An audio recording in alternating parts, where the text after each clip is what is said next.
গাজার মুসলমানকে যদি সাহায্য করতে চান, আজকে থেকে পাক্কা ওয়াদা করেন, বা ঈদ আসছে, ঈদ উপলক্ষে ইসরায়েলি যত প্রোডাক্ট আছে সমস্ত প্রোডাক্ট আপনারা যারা আছেন সবাই বয়কট করবেন।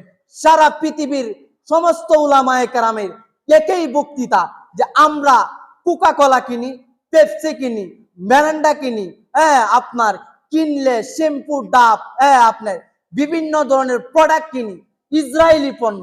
ভাই আপনি যদি মুসলমান হয়ে থাকেন, মুসলমানের ঘরে যদি জন্ম হয়ে থাকে, তাহলে আপনাকে আজকে থেকে ওয়াদা করতে হবে যে ভাই আপনি একটা বাজার থেকে মেরান্ডা কিনলেন বা কোকা কোলা কিনলেন, পেপসি কিনলেন আর যাই কিনলেন, যখন আপনি 50 টাকা দিয়ে একটা কোকা কোলা কিনলেন, ইসরায়েলের কাফেররা ওই জায়গা থেকে 10 টাকা ইসরায়েলের অ্যাকাউন্টে চলে যায়। ভাই আমাদের দেশের মুসলমানদের টাকা নিয়ে বুলেট কিনে আমার মুসলমান ভাইদেরকে হত্যা করতেছে। এই জন্য ভাই আপনাদের প্রত্যেকের ইমানি দায়িত্ব, কুরবানি আসতেছে, তারা কোকা কোলা বিক্রি করতে চাইবে, কুরবানি আসতেছে, তারা মেরেন্ডা বিক্রি করতে চাইবে, কোকা কোলা বিক্রি করবে, সার্ফ এক্সেল বিক্রি করবে, লাক্স বিক্রি করবে। এই জন্য আপনারা আজকে থেকে পাক্কা ওয়াদা করেন যে হুজুর ইসরায়েলি যত পণ্য আছে সমস্ত পণ্য আমরা বয়কট করব তো ইনশাআল্লাহ। তো ইনশাআল্লাহ জোরে বলেন ইনশাআল্লাহ। আজকে থেকে পাক্কা ওয়াদা হুজুর ইসরায়েলি পণ্য ব্যবহার করব না তো ইনশাআল্লাহ। আরো জোরে বলেন ইনশাআল্লাহ। ভাই ইসরায়েলি পণ্য যদি আপনি না চিনেন, ভাই আপনি ইসরায়েলি একটা প্রোডাক্ট কিনলেন মানে ইসরায়েলের কি করলেন? সাহায্য করলেন। ভাই আমাদের টাকা নিয়ে আমার প্যালেস্টাইনের মুসলমানদেরকে তারা নির্মম ভাবে হত্যা করতেছে। এই জন্য ভাই আপনি কোকা কোলা না খাইলে মারা যাইতেন না। ভাই এদেশে এমন ঘটনা হয়েছে যে কোকা কোলা না খাওয়ার কারণে মারা গেছে। কোকা কোলা, মেরেন্ডা, পেপসি আজকে থেকে সবাই বাটা জুতা কিনা বন্ধ করে যে হুজুর আমি আল্লাহর জন্য, রসুলের জন্য, মুসলমানদেরকে হেফাজত করার জন্য আজকে থেকে হুজুর বাটা জুতা আমি বয়কট করলাম। আজকে থেকে হুজুর আমি দোকান থেকে আর লাক্স সাবান ব্যবহার করব না।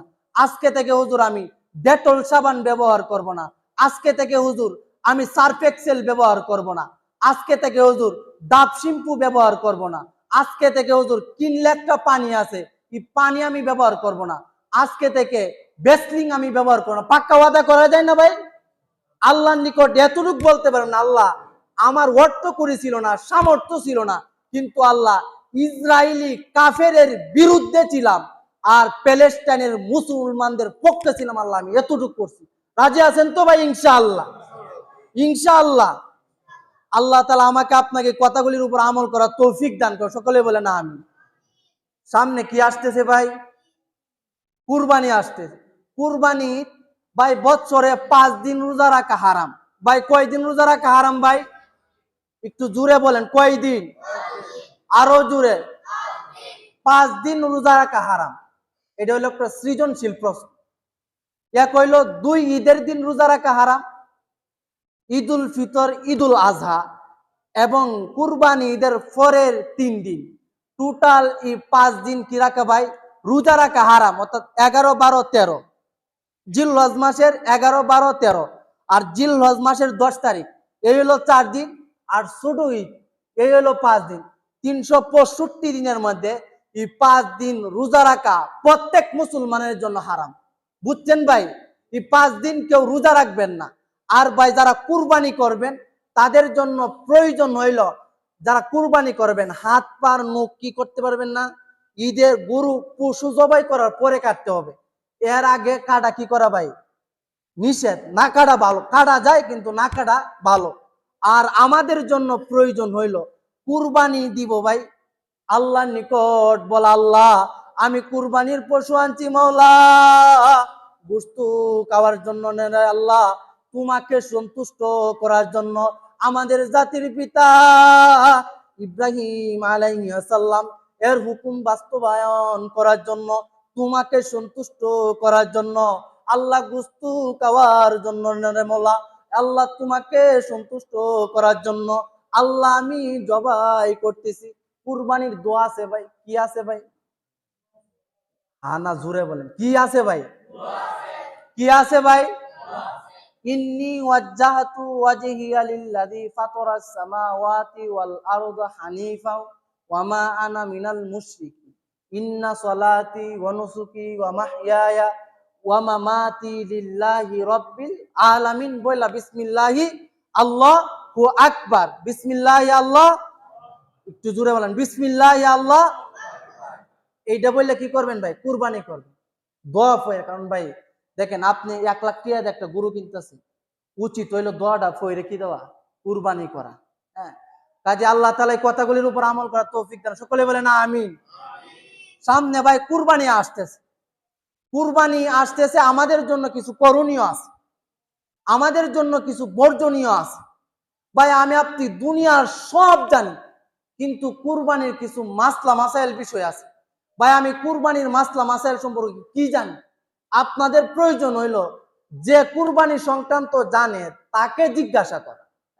কারণ আল্লাহর নবী সাল্লাল্লাহু আলাইহি ওয়াসাল্লাম দুনিয়ার উম্মতকে বোঝায়, হে দুনিয়ার উম্মতেরা, আমার কোন উম্মত যদি আমাকে সন্তুষ্ট করার জন্য একটা মহিষ কিনে, অথবা একটা গরু কিনে, অথবা একটা দুম্বা কিনে, যে যে পশু কুরবানি করলো না কেন, আমাকে সন্তুষ্ট করার জন্য যদি কুরবানি করে তাকে, যে যে পশু কুরবানি দিল, এই পশুর মধ্যে যে পরিমাণ পশম আছে, এই পরিমাণ সব আল্লাহ পাক রব্বুল আলামিন আমার আপনার আমল নামায় দিবে। সুবহানাল্লাহ। আর জোরে বলেন সুবহানাল্লাহ। শয়তান পালাইবে। আল্লাহ বলেন লাইয়ানালাল্লাহা লুহুমুহা ওয়ালা দিমাউহা ওয়ালাকিন ইয়ানালুহুত তাকওয়া মিনকুম, যে হে আমার বান্দারা, আমি আল্লাহ পাক রব্বুল আলামিন গোশত রক্ত এগুলি আমি নেই না, আমি আল্লাহ পাক রব্বুল আলামিন এইগুলি আবার তোমাদের রিটার্ন পাঠায়া দেই। আমি আল্লাহ দেখতে চাই বান্দাটা যে কুরবানি দিছে আমারে সন্তুষ্ট করার জন্য কুরবানি দিছে কিনা। ভাই আপনি 3 লাখ টাকা দিয়ে একটা গরু কিনছেন, ভাই 3 লাখ টাকা দিয়ে যে আপনি গরু কিনছেন, এটা কি মাইকিং করা লাগবে? ইব্রাহিম ভাই মাইকিং করা লাগবে? এটা মাইকিং করা লাগবে। ভাই আপনি নিয়ত করেন যে আল্লাহ আমি তোমারে সন্তুষ্ট করার জন্য কি দিছি, গরুটা কিনছি। আর মানুষে তো বলবো যে অমুকের ছেলে অমুক 3 লক্ষ টাকা দিয়ে কি দিছে ভাই, গরু কুরবানি দিছে। আপনি নিয়তটা সহি রাখেন। মানুষে তো বলবে সর্বোচ্চ গরুটা আজকে এই এলাকাতে উনি কুরবানি দিছে। মানুষ তো ভাই আপনাকে বলবো আপনি নিয়তটা কইরা যায় কুরবানির মধ্যে সমস্যাটা করেন কেন? এই জন্য আমাদের প্রয়োজন হইল নিয়ত সহি রাখা। আপনি হজ করতে আসছেন, হজ করতে গেছে, আপনারে বলা লাগতো না যে তোর আমার হাজি সাপ্য। কেউ যদি হজ করতে যায় এবং নিয়ত করে যে মানুষ আমার হাজি বলবো এই কারণে আমি হজ করছি, তার হজ কবুল হইবে ভাই? তো নাড়া জোরে বলেন কবুল হইবে ভাই? আপনি নিয়ত করেন যে আল্লাহ তোমারে সন্তুষ্ট করার জন্য আমি হজ করতেছি। বাড়িতে যখন হজ করে আপনি আসবেন, মানুষ আপনাকে এমনিতে কি করবে ভাই, হাজি সাহেব তো এমনি আপনারা ডাকবে। আপনি নিয়তটা সহি রাখেন। নিয়ত ইন্নামাল আমালু বিন্নিয়াত, মানে নিয়তের উপর আল্লাহ কি দিবে ভাই, প্রতিদান দিবে। এই জন্য আমাদের প্রয়োজন হইল নিয়তকে সহি রাখা। আর ঈদুল আজহা তো আলহামদুলিল্লাহ আমরা সকলে মিলে কি করব ভাই, ঈদগাতে পালন করব। ঈদুল আজহারের নামাজটা কিভাবে পড়বেন এটা ওই আপনার ইমাম সাহেব আপনাদেরকে বইলা দিব। হ্যাঁ, আরেকটা বিষয় হলো ভাই, ঈদুল আজহারের দিন আমাদের কিছু করণীয় আছে। ঈদুল আজহারের দিন ভাই আমরা সুগন্ধি ব্যবহার করব, আতর ব্যবহার। ভাই দেখেন আমরা কত কিছু কিনি না। আপনার ছেলেরে 3000 টাকা দিয়ে জুতা কিনে দিলেন, ভাই একটা আতরের দোকান থেকে একটা 100 টাকা দিয়ে একটা আতর কিনতে পারলেন না। ভাই আতর ব্যবহার করা নবীদের সুন্নত। কি সুন্নত ভাই? কি ব্যবহার করা নবীদের সুন্নত। এই জন্য আপনাদের নিকট আমার অনুরোধ থাকবে আপনারা সকলে আতর কিনবেন। কারণ ভাই নবীজি সবসময় আতর ব্যবহার করত, সুগন্ধি ব্যবহার করত। কিতাবের মধ্যে আসছে কোন ব্যক্তি যদি নবীজির একটা সুন্নতকে নিয়মিত ভাবে পালন করে, আল্লাহ রাস্তায় 100 উট কুরবানি দিলে যে পরিমাণ সব, এই পরিমাণ সব তার আমল নামায় লিখে দেয়। সুবহানাল্লাহ। ভাই আমরা তো ইসলাম সম্পর্কে জানি, আমাদের প্রয়োজন ছিল ইসলাম সম্পর্কে জানা। কারণ ভাই দুনিয়া কিচ্ছু না, দুনিয়াতে কেউ থাকতে পারবেন। আপনি যার জন্য এত কিছু করলেন, মৃত্যুবরণ করার পরে দেখেন না আপনার জন্য 500 টাকা মসজিদের জন্য চাঁদা নিতে চাইলে আপনার সন্তান 50 বার চিন্তা করবে। কমিটিরা বলতে যে আপনার বাবার নামে দেন, আপনার বাবা তো কোটি কোটি টাকা রেখে গেছে, বাচ্চা আপনাকে পরে জানায় মনে। আর আপনি কবরের মধ্যে হ্যাঁ বলতেছেন আমার সন্তানগুলি আমার সম্পদ থেকে কেন কি করে না, দান করেন। আপনি মসজিদে একটা ফ্যান দান করলেন, যতদিন মসজিদের ফ্যানটা ঝুলন্ত থাকবে ততদিন সদকায়ে জারিয়া হিসাবে আপনার কবরে সব যাবে। আল্লাহু আকবার বলে। এই জন্য ঈদুল আজহারের দিন আপনার ঈদগাহতে যাবেন যানবাহন ছাড়া। এই দিন ভাই বাইক নেওয়া যাওয়ার প্রয়োজন নেই, যাবেন যানবাহন নিয়ে। কি যানবাহন ছাড়া যাবেন, কি যাবেন ভাই? পায়ে হেঁটে হেঁটে যাবেন, যদি সম্ভব হয় তাহলে এক রাস্তাতে যাওয়ান আরেক রাস্তাতে আসুন, এটা হলো মুস্তাহাব। কি ভাই? করলে সওয়াব আছে, না করলে না করলে গুনাহ নাই। আর আপনার যাওয়ার সময় রাস্তা দিয়ে তাকবীরটা আমার সাথে বলেন, আল্লাহু আকবার, আল্লাহু আকবার, লা ইলাহা ইল্লাল্লাহু, আল্লাহু আকবার, ওয়ালিল্লাহিল হামদ। আমি বলি তাকবীর, আল্লাহু আকবার, আল্লাহু আকবার। বলেন আমার সাথে, লা ইলাহা ইল্লাল্লাহু, আল্লাহু আকবার, আল্লাহু আকবার, ওয়ালিল্লাহিল হামদ। আমরা যারা তাকবীরতে পারি না ভাই, শিক্ষা নিন। দুনিয়ার তো কত কিছু শিখলাম না ভাই, দুনিয়ার অনেক কিছু। যেমন ভাই একটা মেরেন্ডা, একটা কঠিন জিনিস, পেপসি, কোকা কোলা, হ্যাঁ আপনার সার্ফ এক্সেল, হ্যাঁ এইগুলি কঠিন শব্দ, এইগুলি আমরা মুখস্থ জানি।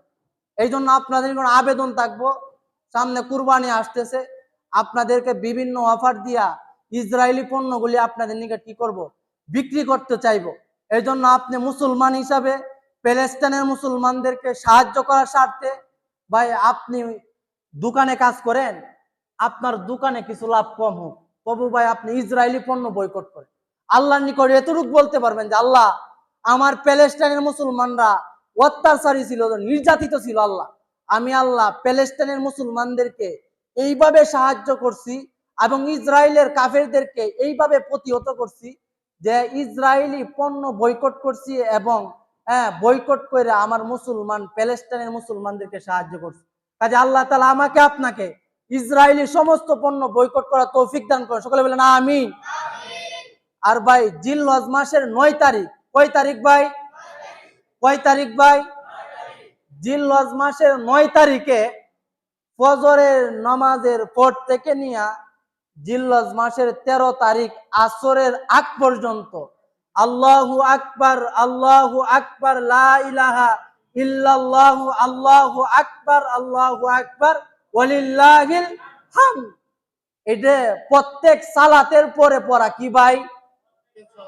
প্রত্যেক সালাতের পর পড়া ওয়াজিব। প্রত্যেক সালাতের পরে পড়া কি ভাই? প্রত্যেক সালাতের পরে পড়া কি ভাই? বিতিরের নামাজ যেমন পড়া ওয়াজিব, তদ্রূপ তেমনি ভাবে জিলহজ মাসের 9 তারিখ ফজরের নামাজের পর থেকে একবার এই তাকবীরটা পুরুষের জন্য উচ্চ স্বরে বলবে আর মহিলারা নিচু স্বরে বলবে। আর যদি আপনার নামাজ কাজা হয়ে যায় তাহলে এই তাকবীরটা ছুটতে যাওয়ার কারণে আল্লাহর নিকট তওবা ইস্তিগফার করা। কাজে আল্লাহ পাক রব্বুল আলামিন আমাকে আপনাকে, সামনে ঈদুল আজহার আসতেছে, আমরা যেন আমাদের প্রাণপ্রিয় পশুটাকে সুন্দর করে লালন পালন করতে পারি, আদর যত্ন করতে পারি, বেশি বেশি যেন খাওয়াইতে পারি। আপনাদের নিকট আমার আবেদন থাকবো, আপনি যে পশুটারে কিনছেন এই পশুটারে খুব যত্ন করবেন, খুব আদর যত্ন করবেন, বেশি করে খাওয়াইবেন। আল্লাহ তাআলা আমাকে আপনাকে সকলকে আমাদের এই কুরবানির পশুটাকে যেন সুন্দরভাবে আদর যত্ন করতে পারে, আল্লাহ আমাদেরকে তৌফিক দান করেন, সকলে বলেন আমিন। আরেকটা বিষয় হলো ভাই, কুরবানি আসছে সামনে, আমাদের অনেক ছুরি থাকে। এই যে গত বছর যে কুরবানি দিয়ে আল্লাহর রাস্তায় যে ছুরিটা রাখছিল, পরে ঈদের দিন আপনার যে সময় গরুটা শোয়া এই সময় স্মরণ হয়েছে ছুরিটা এটা যেন না হয়। আপনার ছুরিটা খুব কি করবেন ভাই, টাইট করে দাঁড় দিবেন। কি করে দাঁড় দিবেন ভাই? টাইট করে দাঁড় দিবেন। প্রয়োজনে কালকে বা এর পরের দিন কি করবেন, 2 দিন আগে দাঁড় দিলে তো সমস্যা আছে ভাই, 2 দিন আগে দাঁড় দিয়ে দিবেন। কারণ ঈদের দিন সকালে যদি আপনি দাঁড় দিতে চান, কারণ আপনি ঈদুল আজহারের উসুল হইল তো তাড়াতাড়ি নামাজ পড়া কি মুস্তাহাব। আমি ঈদের দিন অনেক কাজে ব্যস্ত থাকবো, প্রয়োজনে 2-1 দিনের ভিতরে ঈদের 1 থেকে 2 দিন আগে কি করবেন ভাই, চুরিটা সুন্দর করে টাইট করে দাঁড় দিয়া কোনো একটা নির্দিষ্ট জায়গার মধ্যে কি রাখবেন ভাই, রাইখা দিবেন। কাজে কুরবানি সামনে আসছে, আল্লাহ তাআলা আমাকে আপনাকে যেন কুরবানির বরকত হাসিল করার তৌফিক দান করে। সকলে বলেন আমিন। যে কথাগুলি বললাম আল্লাহ তাআলা এই কথাগুলির উপর আমল করার তৌফিক